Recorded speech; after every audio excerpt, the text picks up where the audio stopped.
Picture this. You're stuck in a tiny, windowless room, 2 meters wide, damp walls, and a curtain that does absolutely nothing for privacy. On the stone bed sits your third client of the night, a sweaty, red-faced merchant who smells like spoiled wine and keeps asking if he can pay in olives this time. Welcome to the life of a sex worker in ancient Rome. Not glamorous, but profitable, and surprisingly well organized. Today, we're diving into how Roman prostitutes didn't just survive, they often ended up richer, smarter, and more influential than their clients. And the spoiler? Their marketing strategy puts your startups to shame. The first thing that shocks most people is that prostitution in ancient Rome was completely legal and regulated. Think of it as the world's first officially licensed adult entertainment industry. While this might seem obvious now, it was these women's first major survival advantage. Unlike their counterparts in many other societies, Roman prostitutes could operate openly. They registered with officials called aediles, receiving what was essentially a business license. The official term? Licentia stupri, literally, license for debauchery. You've got to love Roman bureaucracy for its brutal honesty. But this is where it gets interesting. The average prostitute earned about 10 asses per day. That's roughly twice the income of a male day laborer. In a world where women had virtually no economic opportunities, this was nothing short of revolutionary. Who run the world? In ancient Rome, apparently it was women in togas. However, there was a catch. Once your name was entered in the official register, it could never be removed. Think of it as the world's first permanent digital footprint, except carved in stone. This was a permanent life decision, but for many women, especially slaves and freed women with no other options, it represented economic survival. The smart ones understood that working within the legal framework, despite its limitations, offered protection that illegal sex work couldn't provide. They chose regulated vulnerability over complete helplessness, strategic thinking at its finest. But legal recognition was just a beginning. These women needed to stand out in a crowded marketplace, which brings us to their next brilliant survival strategy. If you think modern marketing is sophisticated, wait until you hear how Roman prostitutes branded themselves. By law, prostitutes were required to dye their hair blonde or wear blonde wigs to distinguish themselves from respectable matrons. Basically, Rome invented the blonde bombshell stereotype 2,000 years before Hollywood existed. Now, most people would see this as stigmatizing, but these women, they turned a legal requirement into a competitive advantage. Blonde hair became so associated with beauty and allure that wealthy Roman women started copying the look. I mean, think about that. The fashion trendsetters of Rome were sex workers. Their uniform was equally strategic. While respectable women wore the stola, basically a modest bedsheet with sleeves, prostitutes wore the toga, traditionally a male garment. Combined with distinctive green shoes and short tunics, they were instantly recognizable. It was ancient Rome's version of power dressing, and honestly, it worked. But the real genius was in their positioning. They didn't hide in dark alleys like criminals. Instead, they stationed themselves near bathhouses, markets, and taverns, high foot traffic areas where potential clients were already relaxed and spending money. Location, location, location, a principle as old as commerce itself. And my personal favorite part? Some even used a primitive form of advertising that would make modern marketers jealous. They wore sandals with metal studs that left akolothi, or follow me, impressions in the dirt as they walked. You heard me right. 2,000 years before Instagram, they were already mastering influencer marketing. Those footprint trails were literally the first social media breadcrumbs. This strategic approach to branding and marketing helped them stand out, but where they really showed their business savvy was in the structured environment of the brothels themselves. The word lupinarium comes from lupa, meaning she-wolf, which Romans used as slang for prostitute. Charming, right? But don't let the crude nickname fool you.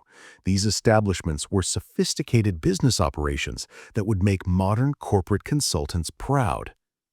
The famous Lupanar in Pompeii had 10 rooms, each with stone beds and mattresses. The rooms were small and windowless, barely larger than the beds themselves, with curtains instead of doors. By modern standards, they were basically prison cells. But for these women, they represented something crucial: predictability. And in the ancient world, predictability was luxury. Unlike street prostitution, where you faced constant danger from weather, violence, and the occasional philosophical heckler, the brothel offered structure. Prices were standardized, ranging from 2 to 16 asses depending on services. That's everything from the cost of a loaf of bread to a luxury meal. Think of it as ancient Rome's first tiered pricing model. These women understood market segmentation before business schools even existed. The brothel system was run by a leno, male pimp, or lena, female madam. These managers bought women as slaves, typically from the East, for around 600 sestertians. Yes, this was exploitation, but within that exploitation, smart women found ways to gain advantages. It was terrible, but they made it work. What's remarkable is that even slave prostitutes were sometimes allowed to keep part of their earnings. The best workers negotiated better terms, better rooms, or fewer clients per day. They understood that even within an oppressive system, there was room for negotiation. Ancient Rome's first performance-based bonuses, if you will. The brothel also provided something invaluable: security. While violence was still a risk, it was far less than what street workers faced. There were bouncers, regular clients, and witnesses. For women with no other protection, this was significant. Think of it as the world's first workplace safety program, albeit a pretty grim one. But perhaps most importantly, the brothel environment allowed for something that would prove crucial to their survival: building networks and reputation. And oh boy, did they master this. This is where the story gets absolutely fascinating. The walls of Pompeii's Lupanar contained approximately 120 graffiti messages. These weren't just crude drawings. They were the world's first customer reviews system. Yelp, eat your heart out. Messages like, Euplia was here and worth every coin, or Maritima gives excellent service, weren't vandalism. They were marketing. The name Euplia comes from Greek, meaning fair voyage, suggesting she specialized in serving sailors. These women were building personal brands and customer loyalty 2,000 years before anyone had heard of brand management. They were basically ancient influencers with Stone Age Instagram. The graffiti appears in Greek, Latin, and the local Oscan language, showing these women adapted to serve clients from across the Mediterranean. Multilingual skills meant access to wealthier foreign merchants and travelers who paid premium rates. They were the original international businesswomen, and they didn't need a degree to figure it out. But the networks went beyond customer relationships. Both male and female prostitutes worked in the same establishments, creating a community of sex workers who shared survival strategies, warned each other about dangerous clients, and provided emotional support. It was like having coworkers, except your workplace was a brothel and your HR department was non-existent. The smartest prostitutes understood that repeat customers were more valuable than one-time clients. They remembered names, preferences, personal details. They provided not just physical services, but emotional labor, listening to problems, offering comfort, creating the illusion of genuine connection. Basically, they invented the concept of customer relationship management.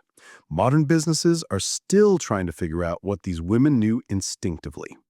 In a world where they were legally classified as infames, socially disgraced people with few rights and little legal protection, these women learned that survival meant sticking together.